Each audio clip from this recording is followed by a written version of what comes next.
Pangalawang mga Kronika, Kapitulo 20. Tigmaan laban sa Edom. Dumating ang panahon na nilusob ng mga Moabita, Amonita at ilang Meonita si Jehoshaphat. Nabalitaan niya na isang malaking pangkat mula sa Edom ang sumalakay sa ibayo ng lawa at nasa Hazazon Tamar at tinatawag ding En-Gedi. Nabahala si Jehoshaphat at humingi siya ng patnubay kay Yahweh. Inuutos niya na mag-ayuno ang lahat ng mamamayan ng Juda. Nagtipon-tipon ang buong Juda upang humingi ng tulong kay Yahweh. Dumating sila buhat sa iba't ibang lungsod. Tumayo si Jehoshaphat sa harap ng mga taga-Juda at Jerusalem na nagtitipon sa bagong bulwagan ng templo. Nanalangin siya, "O Yahweh, Diyos ng aming mga ninuno at ng buong kalangitan, kayo po ang namamahala sa lahat ng bansa at ikaw ang may lubos na kapangyarihan, kaya walang maaaring lumaban sa iyo. O Diyos namin, ikaw ang nagpalayas sa mga taga rito upang ibigay ang lupain ito sa bayan mong Israel magpakailanman. Ginawa ninyo iyon ayon sa inyong pangako kay Abraham na inyong kaibigan. Dito nga sila tumira at itinayo nila ang templong ito upang dito kayo sambahin. Sabi nila, kung may masamang mangyari sa amin tulad ng digmaan, baha, salot o tagutom, haharap kami sa templong ito upang humingi ng tulong sa inyo sapagkat dito kayo sinasamba. Tatawag kami sa inyo, papakinggan ninyo kami at ililigtas sa panahon ng aming kagipitan. Ngayon sinasalakay kami ng mga kawal mula sa Amon, Moab at sa kabrulan ng Edom, mga lugar na hindi ninyo ipinahintulot na pasukin ng mga Israelita nang umalis sila sa Ehipto, kaya sila hindi nawasak. Ngayon ito po ang iginanti nila sa amin. Sinalakay nila kami at nais palayasin sa lupaing ito na ipinamana ninyo sa amin. Ikaw po ang Diyos namin. Parusahan ninyo sila.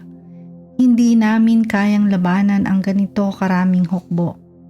Hindi po namin alam ang aming gagawin. Sa inyo lamang kami umaasa." Samantala, lahat ng kalalakihan ng Juda kasama ang kanilang mga asawa at anak ay dumulog kay Yahweh. Ang espiritu ni Yahweh ay lumukob kay Jahaziel na anak ni Zacarias. Apo siya ni Benanias na anak ni Jeiel na apo naman ni Matanayas, isa sa mga Levitang anak ni Asaph. Sinabi niya, "Makinig kayo, Haring Jehoshaphat at kayong mga taga-Juda at Jerusalem.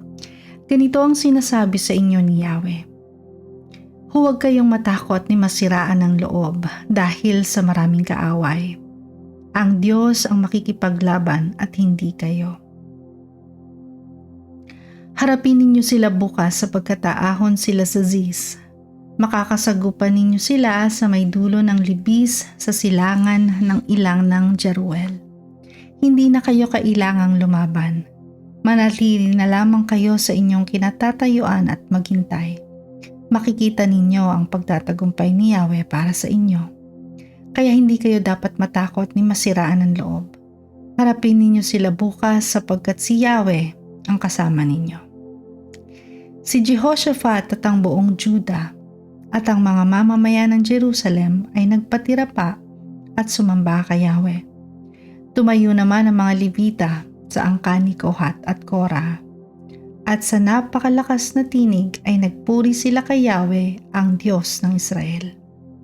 Kinabukasan, maaga silang lumabas patungo sa ilang ng Tekoa.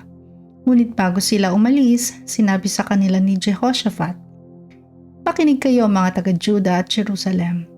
Magtiwala kayo sa Diyos ninyong si Yahweh at magiging matatag kayo. Maniwala kayo sa kanyang mga propeta at magtatagumpay kayo."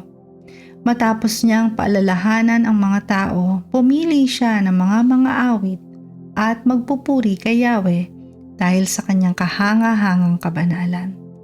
Inilagay niya ang mga ito sa unahan ng hukbo at habang daay umaawit, "Purihin si Yahweh, Pag-ibig niya ay tunay, laging tapat kailanman. Nang marinig ng mga kaaway ang awitan, ginulo sila ni Yahweh. Dahil dito sila ang nagkagulo. At sinalakay ng mga Amonita at Moabita ay ang kasamang nilang taga-Edom at nilipol nila ang mga ito. Pagkatapos sila ang nagpatayan. Umakyat ang mga taga-Juda sa tore na nasa disyerto at nagmanman sa mga kaaway. Wala silang nakitang nakatakas, lahat ay patay na nakandusay sa lupa. Napakaraming nasamsam ni Jehoshaphat at ng kanyang mga kasama. Halos hindi nila madala ang nasamsam nilang kawan, mga kagamitan, damit at maraming mahalagang bagay. 3 araw nila itong hinakot, ngunit sa sobrang dami ay hindi nila nakuhang lahat. Nang ika-4 na araw, nagdipon sila sa isang libis at nagpuri kay Yahweh.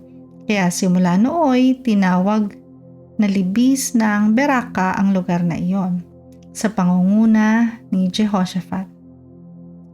Umuwi na ang lahat ng mga taga-Juda at Jerusalem. Tuwang-tuwa sila dahil sa tagumpay na ipinagkaloob sa kanila ni Yahweh.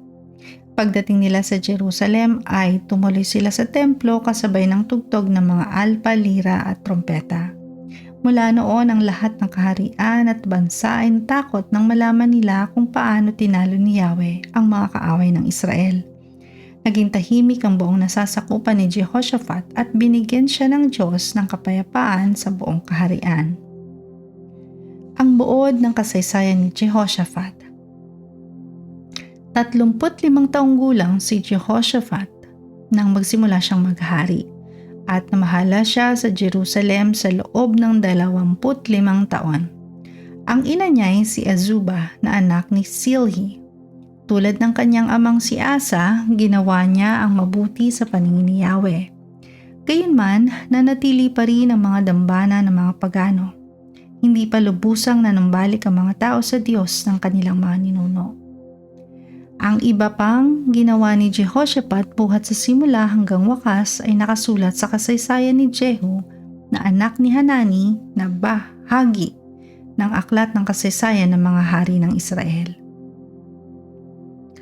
Dumating ang panahong si Jehoshaphat ay nakipagkasundo kay Ahazias, isang masamang hari ng Israel. Nagkaisa silang magpagawa ng mga malalaking barko sa Ezion-Geber. Sa ginawang ito, sinabi ni Eliezer, anak ni Dodavahu na taga Maresa laban kay Jehoshaphat, "Dahil sa pakiisa mo kay Ahazias, wawasakin ni Yahweh ang lahat ng ginawa mo. Ang lahat ng mga barkong ipinagawa nila ay winasak ng bagyo at hindi nakaalis."